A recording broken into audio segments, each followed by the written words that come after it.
deceptively editing its prized interview with Kamala Harris in the middle of the election campaign. The New York Post has reported that Harris's answers on Israel were heavily edited to get rid of her garbled response. But don't take my word for it. Watch what went to air and then what was really said. The work that we do diplomatically with the leadership of Israel is an ongoing pursuit around making clear our principles. Well, let's start with this. On this subject, the aid that we have given Israel allowed Israel to defend itself against 200 ballistic missiles that were just meant to attack the Israelis and the people of Israel. And I think that is the most recent example of why what we do to assist in their defense around military aid is important.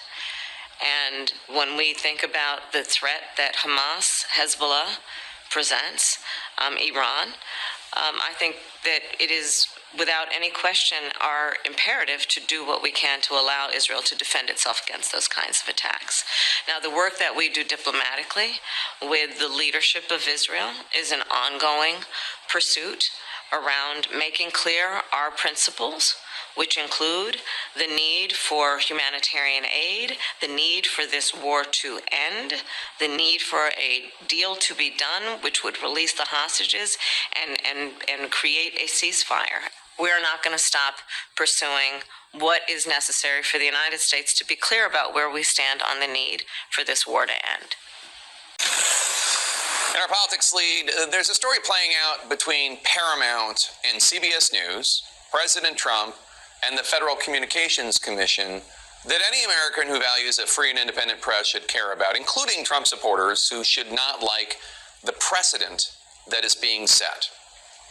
The story started last fall when 60 Minutes interviewed then Vice President Kamala Harris. Then candidate Trump did not agree to sit down with the news magazine, but nonetheless he protested how 60 Minutes edited the Harris interview, specifically the answer she gave after correspondent Bill Whitaker asked the vice president why Israeli Prime Minister Benjamin Netanyahu was not listening to the Biden administration.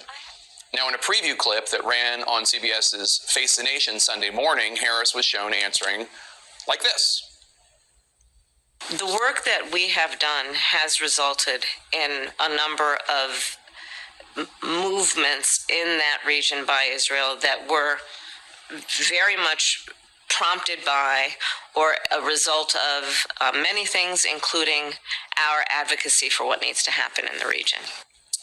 But during 60 Minutes airing, Harris gave this answer to the same question.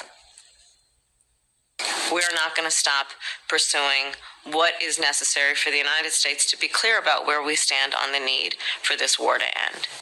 Now, CBS News explained the discrepancy by saying they had merely run two different parts from the same longer answer, and that is indeed what the transcript revealed. Now, CBS News did not post the transcript at the time, but they did turn it over to the FCC this week, and the FCC released the transcript to the public yesterday. But that is far from what Donald Trump alleged happened. They took the answer out in its entirety, threw it away, and they put another answer in. Now, that is, as we saw from the transcript, obviously not what happened at all. But still, Donald Trump called this incident, quote, the greatest fraud in broadcast history, unquote. Mr. Trump said, quote, CBS should lose its license, unquote.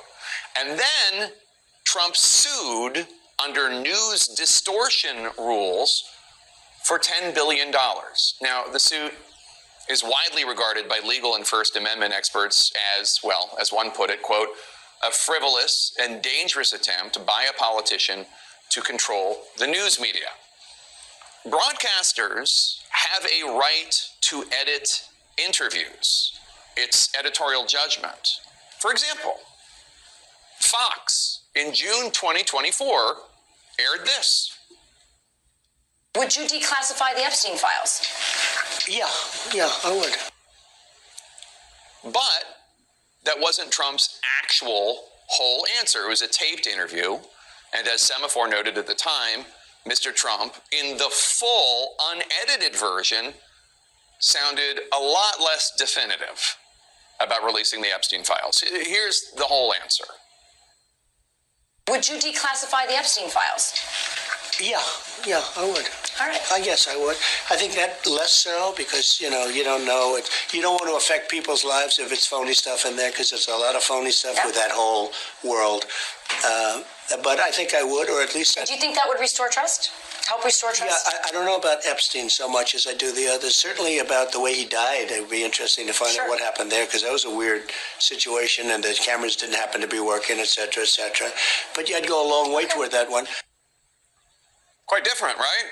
Now look, Fox had every right to make that edit.